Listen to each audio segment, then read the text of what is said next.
Football Tribe UG channel. Robert Kesakos is your usual suspect.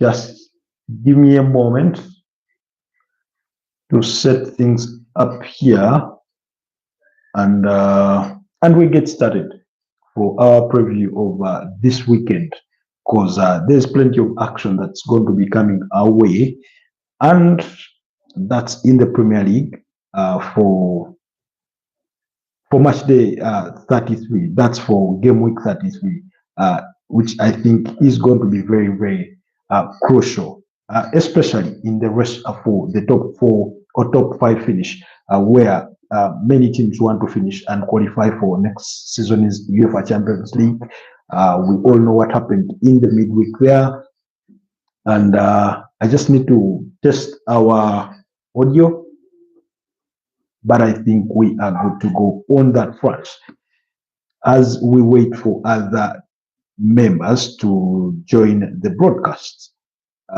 in a bit. So get onto the broadcast. Let's talk matters. Premier League predominantly. It's game week 33, and yeah, it would really be important for us to get down to things and discuss what's to come. But like I said, I will be looking at the Premier League preview for match day 33. Plenty of games to come. 5 fixtures there for us today on Saturday, with no early kickoff. Sorry about that. And then through Sunday, and then Monday Night Football. Then we'll have some midweek fixtures in which Man City will be in action against Aston Villa. Arsenal will be in action there on Tuesday against Crystal Palace. That's the London Derby. So there's really plenty for us to to get done and to talk about. And anyways, allow me welcome you back from all that midweek action that we did witness in the UEFA Champions League, in the UEFA Europa League, in the UEFA Conference League. Most of your favorite teams are through to the next stage of the respective competitions.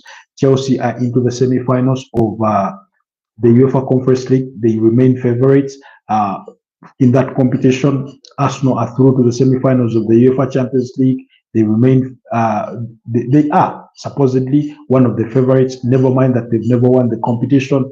Manchester United are one of the favorites now to win the UEFA Europa League. Amos. Hi, Amos. Thank you for tuning to the broadcast. Much appreciated. Kindly subscribe to the channel if you're new here. So, like I was saying, Manchester United is one of the favorites now to win the UEFA Europa League, a competition that they did win in 2017 under the charges of Jose Mario Felix Mourinho. When they played Ajax in the final, who they beat 2-0. That team that had under Herrera, had Paul Pogba, it had I think Zlatan Ibrahimovic, among some of the other players that were at United at the time. So, like I said, most of your favorite teams have advanced. United will be facing off with Athletic Bilbao, a team that we do know did face off. They faced off and back in time when they were still under the charges of Sir Alex Ferguson. So it's that long a time. Although they lost both fixtures home and away, that Athletic Bilbao that was under the charges of Marcelo Bielsa, who famously was at Leeds not so many years back. So that's the team they will be facing. Arsenal on the other side will be facing up with PSG, a team they have already played in at the group stages of the UEFA Champions League, but we'll get to discuss all those at the right time when that time comes. Yes, I said my name is Robert Kesakos. For those of you that are just joining the broadcast, and I hope you're all doing well. Thank you for tuning in. Kindly subscribe, like the broadcast. Give me your comments. Let's discuss all matters of football. Julia, hi Julia. Welcome to the broadcast. I see a pass says, sorry, Amos. Forgive my mispronunciation of your name. Maliam. Okay, that's good. Are you single? No, that's not the purpose for which we are on here for the broadcast. Anyways, here are the run of fixtures that will be coming your way this weekend as far as the match day 33 is concerned in the Premier League. Like I said, 5 fixtures for us this Saturday. There's no early kickoff. All games kick off at 5:30. Sorry, at 5 sharp.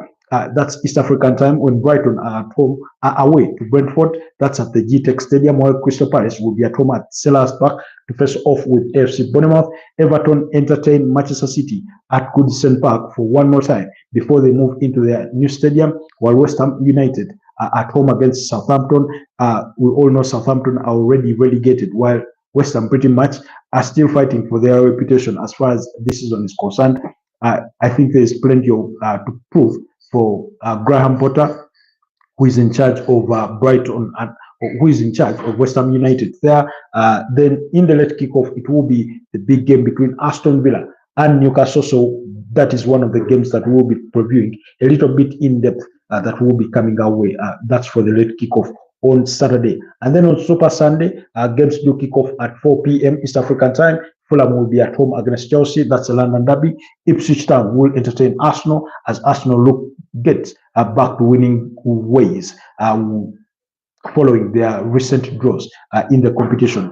A draw against Everton 1-1, and then a draw against Brentford 1-1. And then Manchester United, following their midweek triumph in which they beat up against Lyon by 5-4, they will be looking to maintain that Old Trafford aura that we did witness on Thursday night when they entertained Wolverhampton Wanderers, a team who in the previous weekend beat up against Tottenham Hotspurs by 4 goals to, was it 4-1 or 4-2?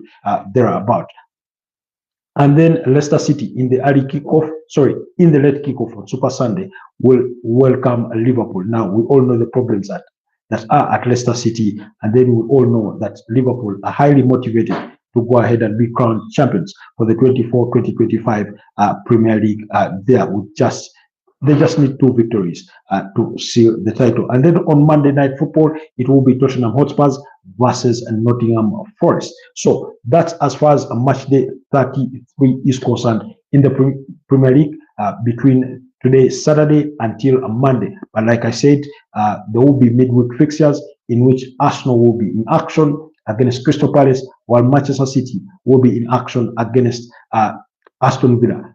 These two fixtures for Aston Villa versus Newcastle this weekend and the next one against Man City will be very, very crucial in their pursuit for a top 5 finish in the hope of securing a place in next season's UEFA Champions League. We all know that they have already bowed out in this season's UEFA Champions League at the hands of Paris Saint-Germain, losing out 5-4 on aggregate score, because they did lose to PSG 3-1 at Parc de France, but won the reverse fixture by 3 goals to 2 in what was an incredible night of performance for them, although just not good enough for them to go ahead and advance to the semi-finals. So that's pretty much the deal there in regards to that fixture.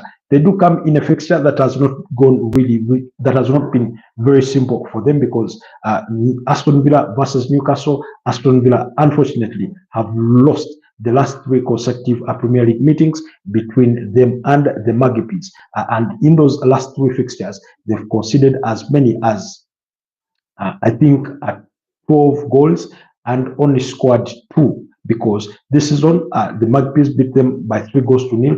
That was at St. James's Park. While last season at Villa Park, Newcastle beat up against Aston Villa by 3-1. And then last season, that was at St. James's Park, Newcastle beat up against Aston Villa by 5 goals to 1. So even in the recent resurgence of Aston Villa, as we've come to know of it ever since the appointment of Unai Emery in the aftermath of sacking of Steven Gerrard, that's the Liverpool legend.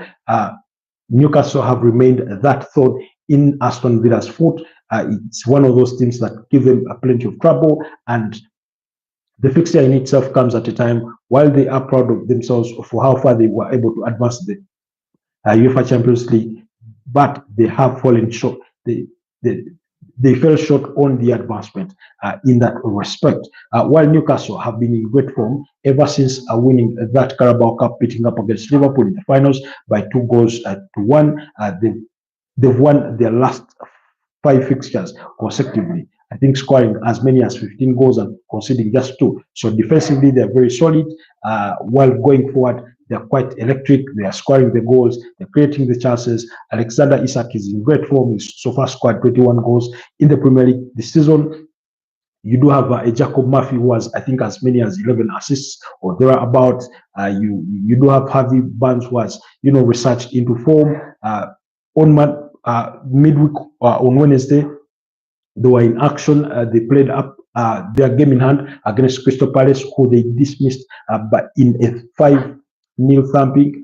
Crystal Palace missing a penalty in that one, a penalty missed by Belechi easy in that game. So that's the kind of game that we're talking about. And like I said, the reason as to why it's important is because of that pursuit of the top 5 finish. Newcastle, following that victory against Crystal Palace, they moved third place with 59 points, just 4 points behind a second place Arsenal, while Aston Villa, I need to see, yes, while Aston Villa are as down as far as 7th place now with 54 points. There are 2 teams with 54 points because Chelsea are also in 6th place with 54 points, while Manchester City, who are in 5th place, are at 55 points. Now, remember, the Premier League, I think, will be taking 5 teams to the competition.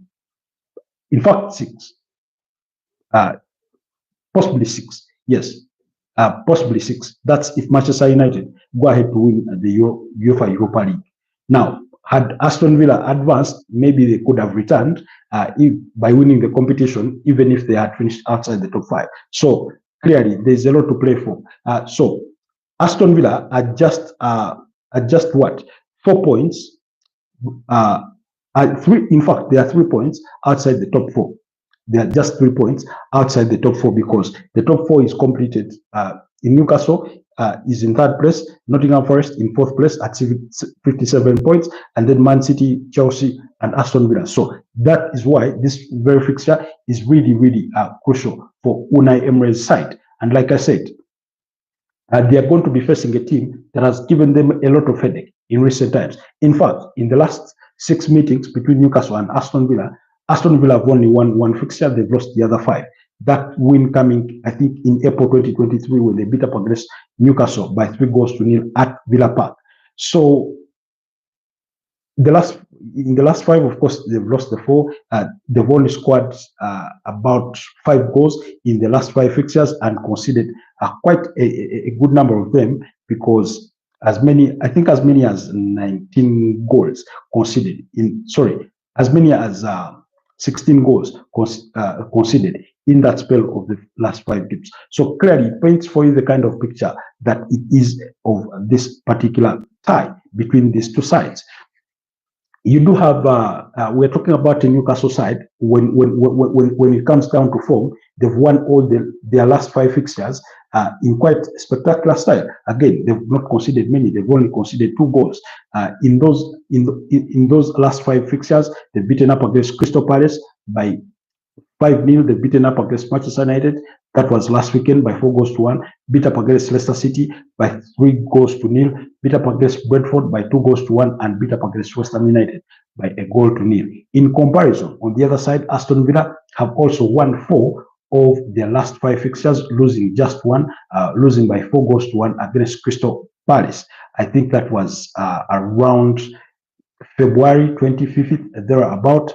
But the Aston Villa last weekend beat up against Southampton by 3-0.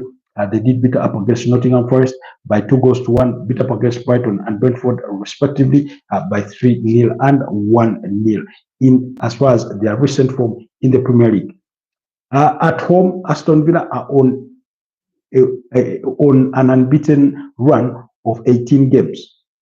That's at the Villa Park across all competitions, including beating up against Bayern Munich at Villa Park, including beating up against PSG at Villa Park. So in that run of 18 games, they've won 12, they've drawn 6. So they would want to maintain that unbeaten home record at home to extend it to 19 games when they face Newcastle later today. But also Newcastle are looking for their 9th victory away from home this season in the Premier League. And I think Newcastle have amassed as many as 27 points away from home, and the only 2 teams better than them in amassing points away from home is only Liverpool and Arsenal. So clearly, you do understand why Newcastle are deservedly in that third place on the Premier League table. Both teams do not have injury concerns, but it does beg the question whether Unai Emery will be looking to rotate his team in comparison to the one that did start in midweek against PSG, where he had Amadou Onana in that midfield, and Boubacar Kamara, where he had Marcus Rashford leading the lines, John McGinn, Yuri Tillemans, and then Morgan Rogers. Of course, he did have Pau Torres in there. He did have Matty Cash. So as some of the players in that. So with the fixture coming, I think on Tuesday against Man City, it begs the question whether he will ponder his options when it comes to rotating his squad for this particular fixture against Newcastle. Newcastle themselves are looking, I think, to field their seventh team without changes because most of their players are fit. They are okay. Fabian Schär, who did score against Leicester City. You do have, of course, we saw the return of Anthony Gordon, Harvey Barnes. You do have Jacob Murphy, Alexander Isak, Bruno Guimaraes in that midfield, Joelinton. I mean, these are all really, really wonderful players that are in great form, even in the absence of their manager in Ed Howe, who was diagnosed with pneumonia and has missed, I think, being on the touchline in the last two games, with Jason Tindo leading the team. That's his assistant, doing pretty well. So I mean, that's the context of the fixture. Of course, you do expect that midfield battle that, like we highlighted, depending on what teams both managers or gaffers do field in respect for this particular battle. Whoever wins the midfield will win the game. But given the context, given the kind of form that Newcastle are in, winning their last five, given the form that Aston Villa are in at home, that's winning 12 out of 18 and drawing just 6, clearly. Even though it's a very difficult fixture, usually for Aston Villa, facing off Newcastle, I do get the feeling that this could be a draw, but a high-scoring draw, maybe a 2-2 draw, because it's a game that does deliver goals.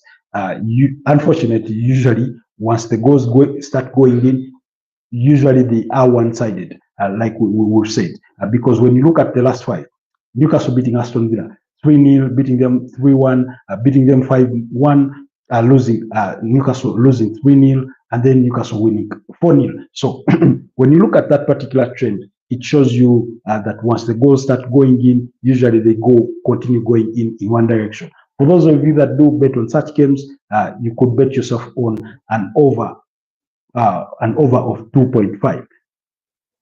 That's in terms of goal scored. But I do expect really Aston Villa to put out a fight to make their case in pursuit of that top 5 finish. Newcastle on the other side will even want it more because they know they have a chance to close the gap on Arsenal and reduce it to just a single point before Arsenal play Ipswich Town on Sunday. So that's the motivation that it is there for this Aston Villa side for Newcastle ahead of that particular fixture. Now, without wasting any further ado, let's move on, I think, to our next fixture that we are previewing. That's the fixture between Arsenal and Ipswich Town. We already know that Arsenal beat up against Ipswich Town by a mere goal to nil in the first leg. But we're talking about an Ipswich Town who forced Chelsea in a 2-all draw. And never mind what you may say of Chelsea, it goes without saying that Arsenal have also drawn their last 2 Premier League fixtures against Everton and against Brentford. And in fact, Arsenal have drawn 3 games in their last 5, the other draw being against Manchester United, and only 1-2 winning against Chelsea at Fulham. So that trend of results really does not give you a lot of promise against this Arsenal side. But then we are speaking about an Arsenal side that is highly motivated after them reaching their 3rd semi-final in history of the UEFA Champions League after knocking out the record holders in Real Madrid, beating them home and away, beating them 3-0 at home and 2-1 at the Santiago Bernabeu there on Tuesday. Quite an incredible result, an incredible performance that they had to put in. So while Ipswich had shared the forced Chelsea into a 2-all draw, of course Chelsea had to come from goals down. Jadon Sancho scoring the equalizer in that one in the 79th minute. It goes without saying that Ipswich have only won one of their last 5 fixtures, beating up against Bournemouth by 2-1, while they lost the other 3, losing to Crystal Palace by 1-0, losing to Nottingham Forest by 4-2, and losing to Wolverhampton Wanderers by 2-1. So that clearly tells you the kind of headspace in which they find themselves in. Do they still have a chance of survival? I certainly do not think so. I think their fate is as good as sealed as far as being relegated is concerned. So Arsenal are looking to bounce back to winning ways. They will be looking to extend or to maintain that 4-point gap that they do have against Newcastle. Should Newcastle beat up against Aston Villa on Saturday, and should Newcastle fail to beat up against Aston Villa on Saturday still, they will still be looking to further widen the point gap. It also goes without saying that beyond that, Arsenal still have everything to play for in the Premier League. Why? Forget the Premier League title. That's already gone. Liverpool are going to seal that one. And in any case, Arsenal may be forced to do a guard of honor for Liverpool when they face them later on this season at Anfield.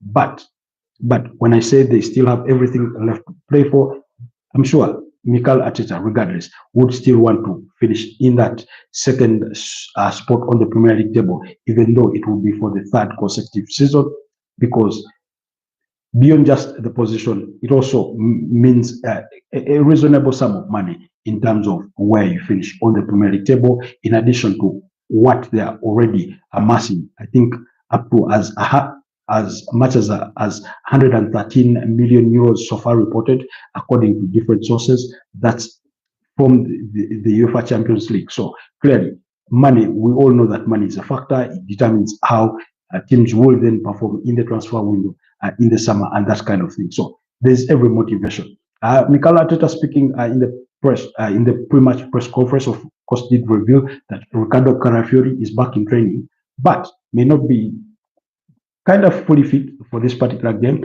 but could return just in time, maybe for their first leg when they do face off with PSG there in the UEFA Champions League semi-finals. Remember, the first leg will be on April 29th, I think, at the Emirates Stadium. So they'll be facing a PSG side that has already won the French League One title, and will be at their own.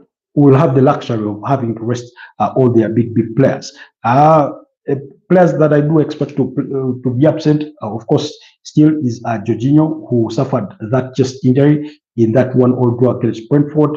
You do expect Thomas Partey to start because, I mean, he got a yellow card, which means he will be missing the semi-finals, the first leg of the semi-finals of the UEFA Champions League. So he should really be used for this particular fixture. But still, Mikel Arteta will play this fixture, bearing in mind that he also has another tough fixture to play in the London derby. That's against Crystal Palace. Of course, with Crystal Palace, they will be at home, but this particular fixture, they do travel to Ipswich Town. And with that in mind, still, you do expect some bit of. I would expect some changes, maybe at right back to rest Yurian Timber a bit. I would expect maybe Kian Tierney to start, or at left back, and Jakub Kiwior in that center back. In midfield, of course, like I said, Thomas Partey. Could Declan Rice be rested? I do not think so. Could Martin Odegaard be rested? Maybe he did rest some of them last weekend, but again, you understand that you are preparing for that game, for the return leg at the Santiago Bernabeu. But then, knowing Mikel Arteta, I won't be surprised if he fields his best, strongest team available at his disposal, and that's the involvement of Bukayo Saka, Gabriel Martinelli, Mikel Merino right from the onset, and then look to give them good minutes, maybe have them play 60 minutes, and then you then have the likes of Raheem Sterling coming on, Ethan Nwaneri, the likes of Zichenko in that midfield to play midfield, Kian Tierney at left back, and those kinds of changes, bearing in mind that they do have a midweek fixture. And then, because like you always know, fixtures tend to come thick and fast, especially during this period of towards the tail end of the season, depending on what competitions a club is still involved in. We've all seen it with clubs that are still involved in Europe rotate their players when it comes to weekend fixtures in the league, especially when they no longer still have much to play for. We even saw it against for Real Madrid last weekend against Deportivo Alves, a game which they won by a goal to nil by Mbappe. We saw their rotation of players, even when they still have the La Liga title to play for, never mind that they are 4 points behind the leaders in Barcelona and that kind of thing. So really, I mean, given that, given the context or the kind of workload that it will mean to play PSG home and away, I do think, and again, this is a thought, I think Mikel Arteta is going to be very intent on winning this game against Ipswich Town and the game against Crystal Palace, so that prior to the prior to that game, I need to look out at my calendar, because I do know that game on 29th. So they play this weekend, have a midweek game, and then next weekend they won't be playing. They will rest. They'll rest that weekend of 26th, 27th. Arsenal won't have a fixture, so their fixture is going to be played in the midweek. So that will give them ample preparation time, I think, to prepare for that game, the PSG game. So I do not think Arteta will be looking really forward to rest players for the purpose of not tiring them, maybe for purposes of sort of reducing their risk to injury. That could be the school of thought. Other than that, once they play Crystal Palace on Wednesday, they'll have the Thursday, Friday, Saturday, Sunday, and rest until they play PSG the following week on Tuesday. So that's the school of thought. That's at least what I do think in regards to that fixture. So what's your prediction? My prediction is Arsenal winning this one, maybe by 2-1. They do have a habit of conceding goals these days. And never mind that they kept a clean sheet against Real Madrid in the first leg, but back in the Premier League, they've been really conceding some goals. Conceded against United, against Everton, against Brentford, against Fulham. Their last clean sheet in the Premier League came against Chelsea when they were beating Chelsea by a goal to nil. That header from Mikel Merino. So clearly, you do understand when I say that Ipswich could probably score in this particular fixture. Then maybe the other last fixture that we will preview, I mean, Leicester Liverpool. I do really feel that Liverpool will go ahead to win that one without much of a fuss, without much of a fuss, really. The other fixture I want us to preview is that involving Manchester United and Wolverhampton Wanderers. And why is that so? Because of what Manchester United were able to show us in midfield. In the midweek. They are a team of moments, and you do need moments in cup competitions, and they showed us that. They delivered on that, because they went 2 goals. They had a 2-0 lead, squandered that in the second half in just a couple of about 8 minutes, because they conceded in the 71st minute and then in the 78th minute. And then you're thinking to yourself, wow, they've thrown this again away. Game goes into extra time. They concede 2 goals in the first half of extra time, and then you're thinking, are they done? Maybe. I think many Manchester United fans, many rival fans, they thought Manchester United were done. Then second half of extra time, they go on to score 3 goals in a space of 6-7 minutes, and they win. They tie 5-4, and then 7-6 on aggregate. And I'm like, what on God's earth is United doing? But anyway, they gave us a game of a lifetime. They gave us an experience that does not come every other day. They took us through all emotions, especially if you're Manchester United fans, the jubilations, the tears, the fear, and everything that comes with it, and then the ultimate joy. It was more like a circus. You know how you go on those circuses that it sort of slides down at a very terrible speed, and you're fearful for your life, and then it takes you on the up, and then you're filled with joy.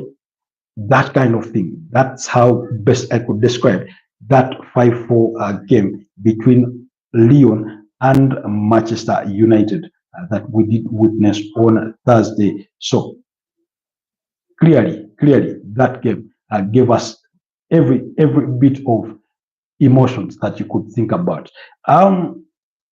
Fortunately for Manchester United, the fixture with Wolves, it's one that, you know, United have dominated in the last 5, beating Wolverhampton Wanderers at least on 4. Yes, on 4 of those occasions, and losing 1. That lose did come this season at Molineux when Wolverhampton Wanderers beat United by 2-0. But beyond that, United last season beat Wolverhampton Wanderers home and away, beating them by 1-0 at Old Trafford and winning the fixture by 4-3. That is away from home. Then last season, but 1, United beat Wolves at home by 2-0 and beat them at Molineux by 1-0. So it's a game where United are capable of keeping a clean sheet. But again, it begs the question of what phase they're in. I think mathematically, yes, mathematically, Wolves are in the clear. They're not going to be relegated. Something that Vita Pereira will be very proud of. But Wolverhampton Wanderers are on a very good run, a very good run, because they've not lost a single game in their last 5 Premier League fixtures. Their only draw coming against Everton in a 1-1 draw. All the other 4 fixtures they've won. Beat Spurs 4-2 last weekend, beat Ipswich by 2-1, beat West Ham by 1-0, and beat Southampton by 2-1. So clearly, that's 13 points out of a possible 15. Very wonderful. United on the other side have lost 2 of their last 5. They've won 1, they've drawn 2. That win coming against Leicester, they've had draws against Arsenal, they've lost against Nottingham Forest, yes, by 0-0, drawn with Manchester City in the Manchester Derby in a goalless draw, and lost to Newcastle by 4-1 last weekend. So now let's look at the trend of United this season. They're a team that have not won 2 consecutive games. They've drawn a good number of games. They blow hot and cold. That's how we managed to describe Manchester United across this entire campaign. They'll give you a very good performance this weekend.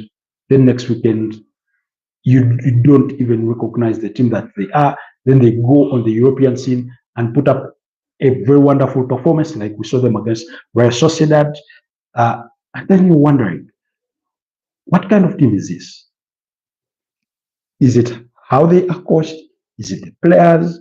Is it what? Of course, in that 5-4 orgasmic fixture or win against Lyon, I'm sure so many United fans must have cast at Luke Shaw, a player who had not featured for them in months but came on and considered a penalty in extra time. Never mind that the Lyon player was caught in between Lenny Yoro and Luke Shaw, but it was Luke Shaw that made the bad tackle. So there's that. And while when fit, fully fit, he's one of the best defenders. I'm sure that wasn't one of his proudest performances in a Manchester United shirt. Never mind that United will win. So you do wonder whether it's a good Manchester that is going to turn up, the one that we saw beat up against Leicester City by 3-0, or it is the bad Manchester that lost to Newcastle by 4-1, or the bad Manchester that lost to Nottingham Forest. So, I mean, the good Manchester that drew against Man City, against Arsenal, you really can never really call it. So, again, all the good players are available. Lenior in defense. Harry Maguire was quite sensational with a good performance in that game. Casemiro winning the penalty, providing 2 assists, involved in all those 3 goals that United scored in between the 114th minute and the 121st minute for them to win that fixture. So very good performance. Kobe Mino scoring, Manuel Agate scoring. So you can see the involvement of their core midfield in that game. Bruno Fernandes, quite brilliant in that game. Alejandro Garnacho, I thought he was good. So really, again, you constantly ask yourself, are these players going to rise to the occasion and give us a good performance in any given day? Or are Wolves going to come to Old Trafford and play them off the park? Well, one thing is certain, is that Old Trafford will be filled to the brim following that midweek performance on Thursday. 2 is that goals will be scored in that fixture. Ryan Akinori is one of those players that United will have to worry about in that Wolverhampton Wanderers side. While he's a left back, he does know how to turn up in the final third and even score goals. Matthias Cunha, a player that Manchester United is tracking, they are really interested in signing him, the Brazilian international, although there will be competition from the likes of Arsenal and Chelsea. All those teams have been linked with the move for Matthias Cunha. But again, we will wait. I think in any case, it has been reported that he would prefer a move to Manchester United as opposed to Nottingham Forest, who are also interested in his services. So clearly, tomorrow will be a good day for him to give us a good audition of where he really wants to play next season. If you want to play at Manchester United, given where they are on the Premier League table, as low as 16th, by the way, with 35 points, then go ahead and beat United. Show them why they really need to sign you, because I do think there is a very decent player in Matthias Cunha. As far as a 10 is concerned, he can play for you that role of a 10 where Bruno Fernandes plays, but he can also play as an 8. He has that capability. He's a very good box-to-box player, in my opinion. And if he's available to play, then tomorrow is the best day to have to do that audition. Now, here is the catch. If Wolverhampton Wanderers beat up against Manchester United, Wolverhampton Wanderers, who are 16th on the Premier League table, United are 14th, sorry, yes, Wolves have the chance to leapfrog Manchester United on that Premier League table, because they're only down because they have this gargantuan negative goal difference, as many as 14. United have a -7. So that's the motivation. The motivation for United is, after giving your fans that kind of performance, you'd want to win in the Premier League and avoid going behind Wolverhampton Wanderers, or at least draw the game and still retain your place, because the team above them is Everton. They're on a similar number of points, 38. So anyway, even if Wolves win, if Wolves win, they won't still be able to go above Manchester United because of goal difference, because I do not think they can beat United by 7 goals to nil. I do not think that, but at least there is motivation that if Wolves win their game, they go on level points with Manchester United. And for all the trouble they've had this season that led them into the sacking of Gary O'Neill, and for all the troubles United that have had that led to the sacking of Erik ten Hag, both replaced by Ruben Amorim at United and Vitor Pereira at Wolverhampton Wanderers, clearly they will have the motivation to play for it all. Will the game end in a draw? Anything is possible with United. Can United win it? Very possible. Can United lose it? Very, very possible. This one is a hard one for me to predict. I just do not trust Manchester United. I do not know why. I'm going for Wolverhampton Wanderers winning this one too. I'm sorry, United fans. Yes, you did give us those beautiful memories and emotions on Thursday, but I think you're going to be basking in that glory so much that you forget to play in this one. Anyways, that's it for me from the Football Tribe UG. Do not forget to subscribe if you're new, and We do appreciate those that do watch our broadcast much later. When they're done, we do not take your time for granted. Continue supporting us, continue subscribing so that we can hit 1,000 subscribers. That's the goal for now. It's not the ultimate goal, but it is the objective for now. Otherwise, stay blessed, have a wonderful weekend, and I'll see you next time at the earliest time possible. It could be 30 minutes from now if there's big news to talk about, because there will be plenty of news to talk about as far as football is concerned. Bye-bye.